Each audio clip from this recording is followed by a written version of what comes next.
प्यारे बच्चों, 10वीं से 17वीं सदी के बीच भारत आने वाले यात्रियों के बारे में हम पढ़ रहे हैं। अभी तक हमने अल-बिरूनी और इब्न बतूता के बारे में पढ़ा है। आज हम फ्रांसवा बर्नियर के बारे में पढ़ेंगे, जो 17वीं सदी में भारत आया था। परिचय। फ्रांसवा बर्नियर का जन्म फ्रांस में 1620 ईस्वी में हुआ। पेशे से वह चिकित्सक, राजनीतिक, दार्शनिक और इतिहासकार था। देखिए बच्चों, फ्रांस और बर्नियर की भारत यात्रा। मुगल शासन में बर्नियर 12 वर्षों तक रहा, 1656 से 1668 तक। वह मुगल साम्राज्य में अवसरों की तलाश में आया था और मुगल दरबार में नजदीकी रूप से भी जुड़ा रहा, क्योंकि सम्राट शाहजहां के बड़े बेटे दारा शिकोह के चिकित्सक के रूप में उन्होंने अपना कार्य शुरू किया और उसके बाद एक आर्मीनियाई आमिर दानिशमंद खान के साथ एक बुद्धिजीवी और वैज्ञानिक के रूप में कार्य किया। 1668 में वह वापस फ्रांस लौट गया। Travels in the Mughal empire Bernier की पुस्तक का नाम है। फ्रांस में 1670 से 71 के बीच प्रकाशित होती है। बर्नियर अपनी पुस्तक फ्रांस के शासक लुई XIV को समर्पित करता है। अपनी रचना में बर्नियर पूर्व की तुलना पश्चिम से करता है।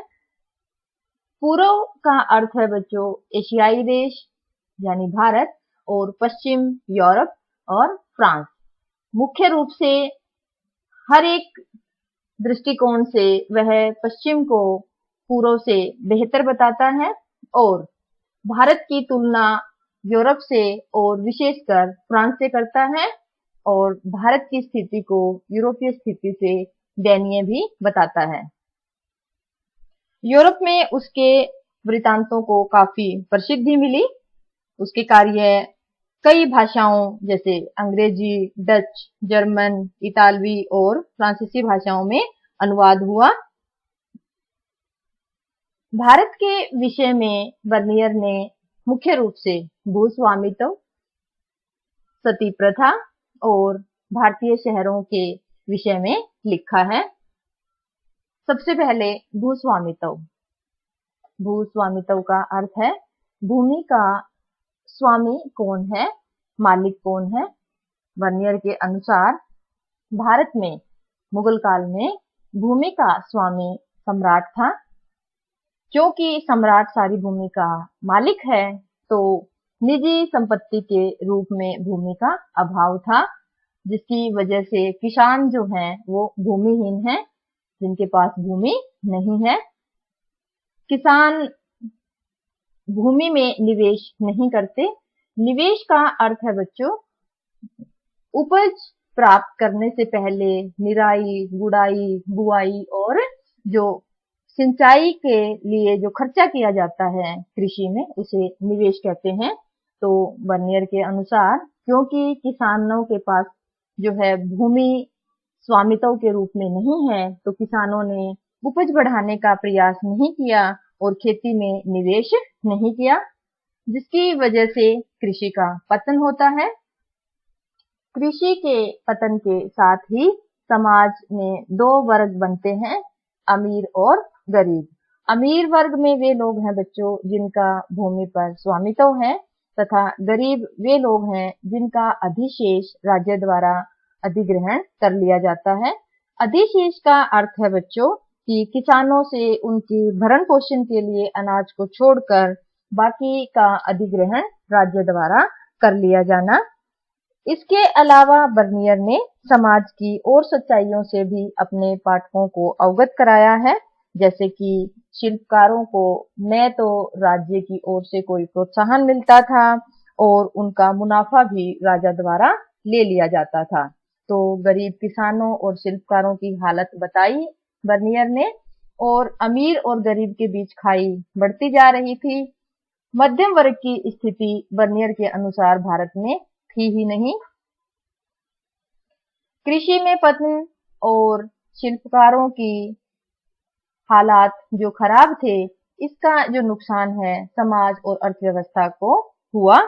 किसानों की हालत खराब थी, प्रताड़ित किए जाते थे, कृषि का विकास नहीं बल्कि विनाश हो रहा था और समाज के सभी वर्गों के लोगों के जीवन सत्र में गिरावट आ रही थी। और इसका प्रमुख कारण फ्रांसवा बर्नियर ने भूस्वामित्व को माना कि भूस्वामित्व के चलते समाज और अर्थव्यवस्था विनाश के कगार पर आ गई थी। पर बच्चों, इब्न बतूता के वृतांत में हमने देखा कि खेती उत्पादनकारी थी और ग्रामीण अधिशेष से शहर संपन्न हो रहे थे। इसके अलावा अकबर के दरबारी इतिहासकार अबुल फजल ने भूमि से लिए जाने वाले लगान को राजत्व का पारिश्रमिक बताया है। अबुल फजल के अनुसार क्योंकि राजा अपने लोगों की रक्षा करता है, इस रक्षा के बदले जो मांग की जाती है उसे ही राजत्व का पारिश्रमिक कहा गया है।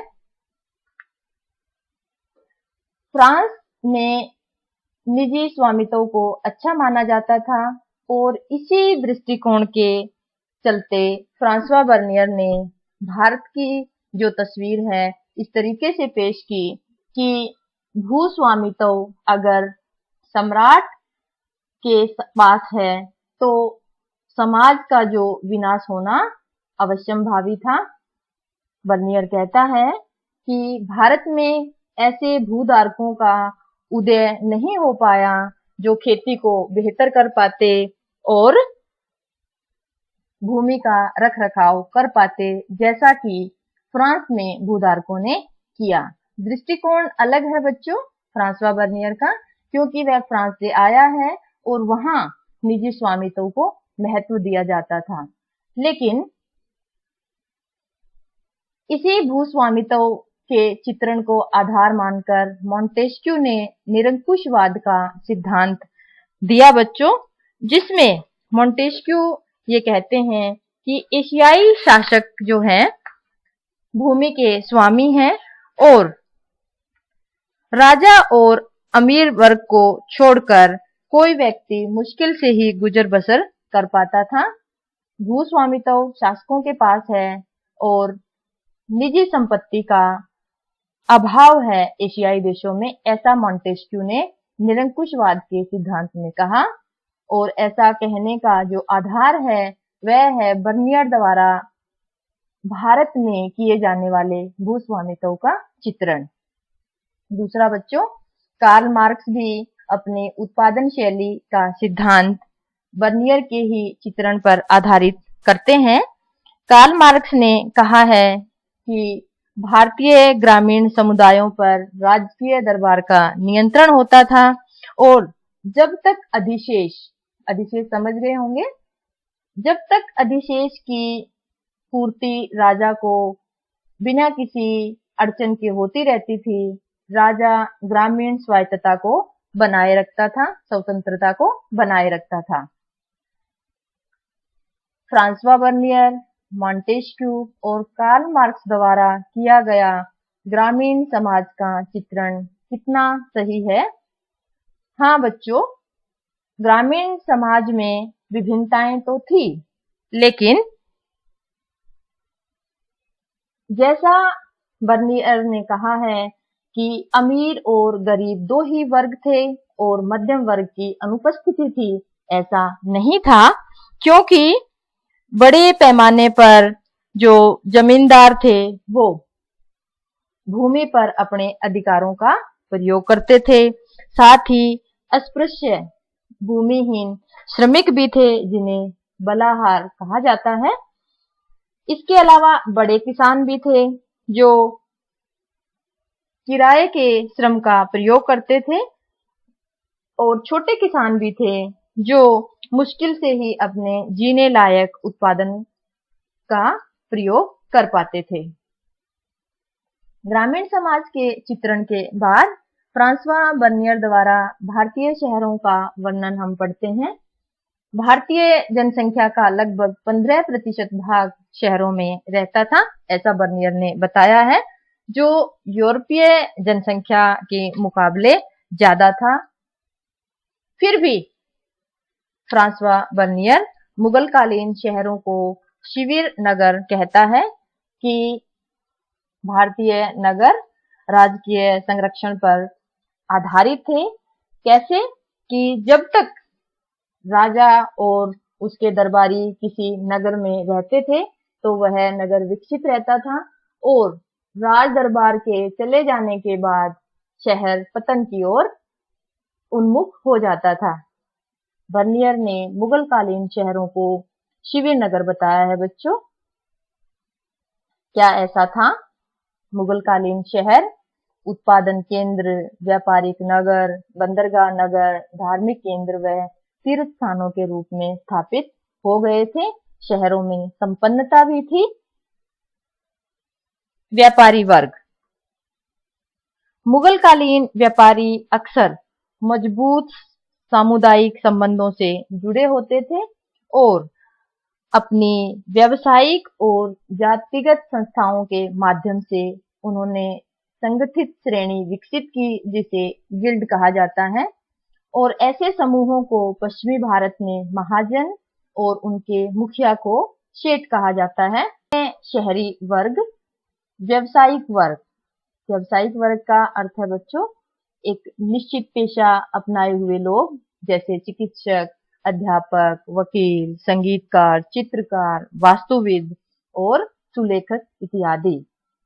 इनमें से ज्यादातर लोग राजकीय प्रश्रय पर निर्भर करते थे, यानी राजकीय सेवा में थे, और बचे हुए लोग इन राजकीय सेवाओं में लगे हुए लोगों की सेवा करते थे, उनके सेवक थे। महिलाएं। सभी समकालीन यूरोपीय यात्रियों ने महिलाओं को उनके साथ किए जाने वाले बर्ताव के आधार पर पूर्वी और पश्चिम समाज की तुलना करने का आधार बनाया है। बर्नियर ने सती प्रथा का विस्तृत वर्णन किया है। बर्नियर के अनुसार छोटी आयु में ही विवाह कर दिया जाता था और विधवा होने पर उन्हें सती होना पड़ता था। सती प्रथा में अग्रणीय भूमिका निभाने में मुख्य रूप से परिवार की बुजुर्ग महिलाएं और ब्राह्मण होते थे, जो जानबूझकर किसी मासूम को सती प्रथा के लिए मजबूर करते थे।